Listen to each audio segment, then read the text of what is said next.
So ito guys, yung ating latest update sa mga model phone ni Honor ngayong November 4, 2023.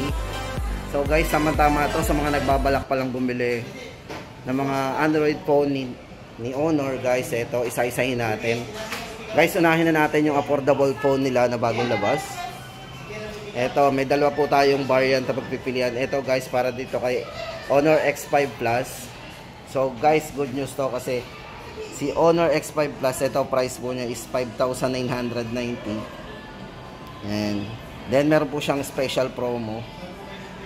So less 500. So magiging ano ito, 5,490 na lang. So almost 5,500. And so ito guys, check po natin yung mismong unit para meron kayong idea. So although dami po yung hawak natin, pero syempre ito na rin naman yung magiging design niya. Ayan.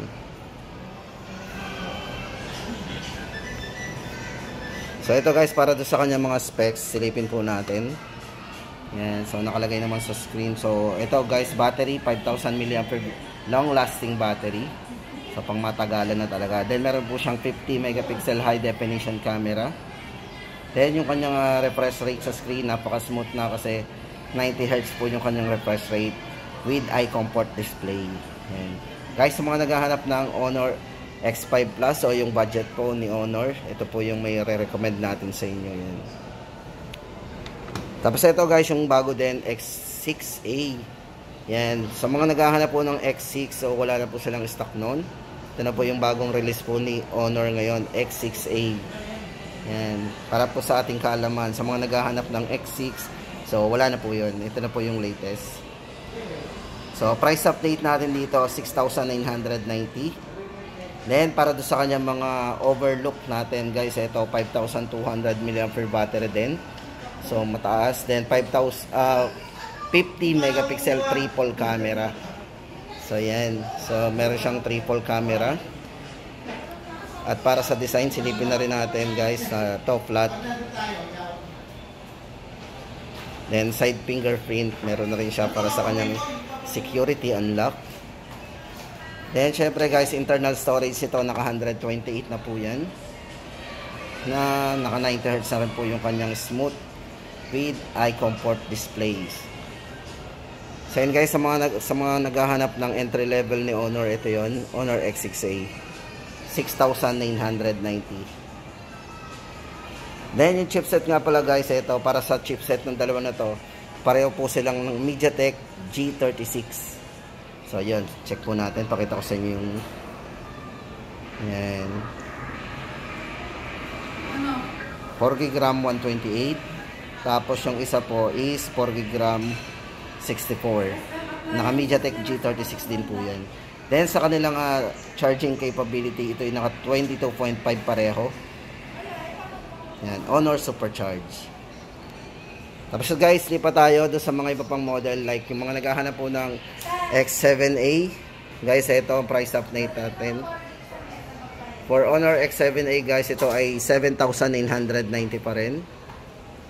So ipakita muna natin ang close look, yung likod.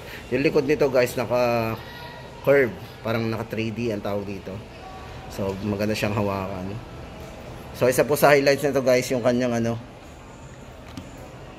yung kanyang battery. At syempre guys, ito chipset niya. Check natin. So ito po, check po natin. So size ng screen 6.74 na naka TFT LCD yan, with 90 Hz refresh rate. Then ang kanyang chipset, MediaTek Helio G37 po yan, octa-core. Then naka 6GB RAM plus 128 na po internal storage ito. Then sa camera guys, ito 50 megapixel high camera, high definition camera, plus 5MP para sa wide angle, at 2MP para sa depth camera. So quad camera po. So meron din siyang 2MP para sa macro camera. Sa mga mahilig mag selfie guys, ito meron siyang 8 megapixel na camera.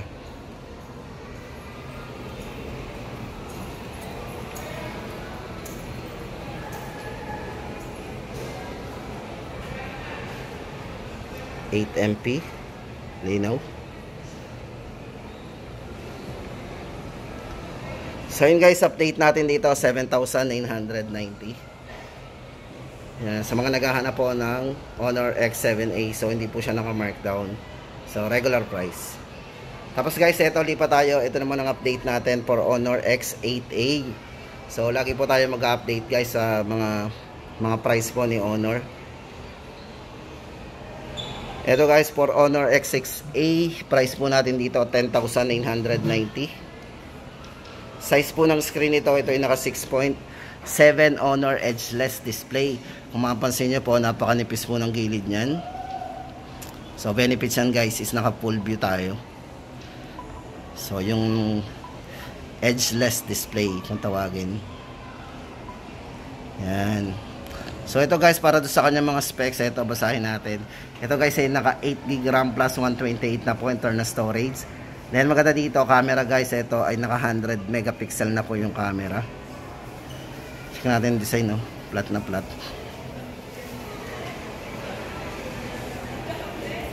Ayan.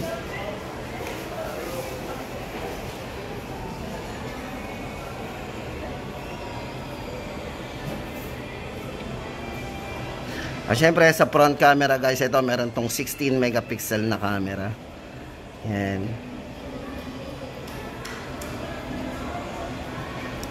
Sa battery, ito guys, meron tong 4,000 mAh battery. Then 22.5 watts Honor supercharge sa kanyang charging capability. At yun guys, price update natin dito 10,990. Yan. Honor X6A. X8A. Yan, sorry. At para naman guys kay Honor X9A 5G, ito guys sa mga naghahanap ng 5G, ito yung best seller po nila dati bago pa lumabas yung mga 90 series. Ito si Honor X9A 5G. So napakanipis.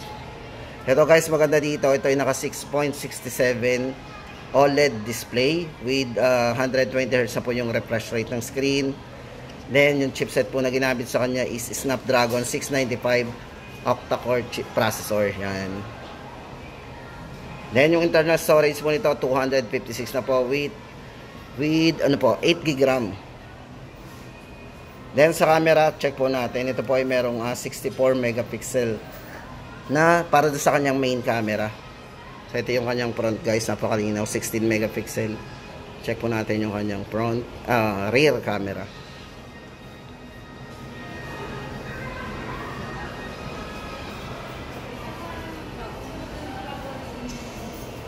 At yun guys, para naman sa battery, meron itong 5,100 mAh battery.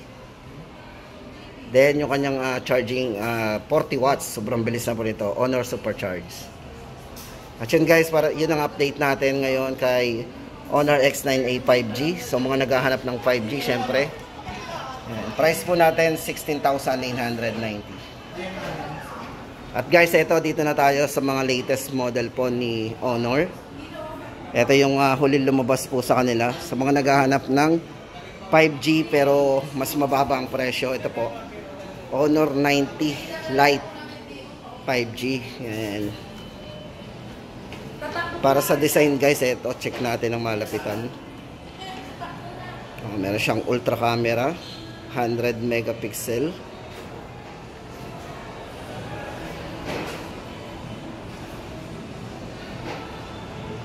So ito guys, naka ano na to, naka 5G speed, syempre mabilis ang ating downloading and uploading diyan. 8GB RAM, 256 na po ang kanyang internal storage. 100 megapixel para sa ultra camera system at syempre yung size ng screen 6.7 edgeless ICR display din. So safe yung mata natin diyan. So maganda dito guys yung edgeless niya. Yung bezel kasi napakanipis. So dito guys, price update natin 12,990. Ayan. Siyempre guys, chipset ito. MediaTek 6020 5G. Tapos guys, ito yung huli sa ating update. Ito pa yung pinaka top of the line ni Honor, si Honor 90 5G. Ayan. So ito guys, magandang design ito. Napakanipis kasi ito naka-curve. So para doon sa kanyang display guys, ito ay naka 6.7 inches quad curve AMOLED display. So quad curve kasi yung likod po nito ay naka curve din. Ang ganda niyang hawakan.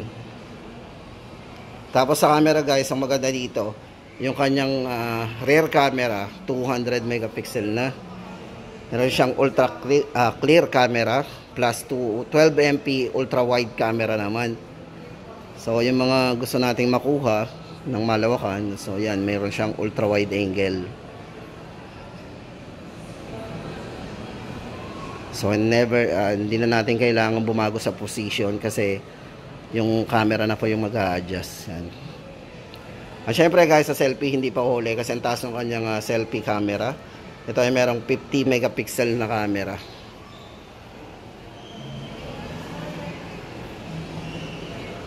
Diba?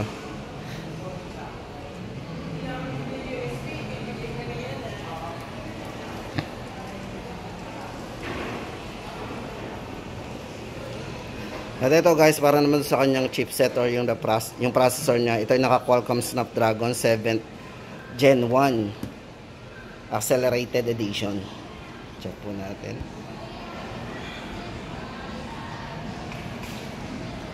At syempre, yung internal storage, napakalaki kasi meron siyang 512 GB ROM plus 12 GB RAM. So, ang taas ng RAM.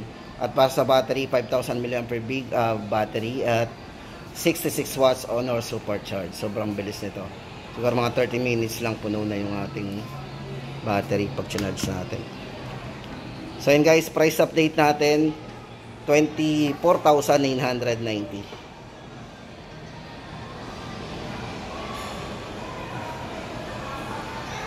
So yun guys, ang ating latest update ngayong November 4, 2023 sa mga model po ni Honor.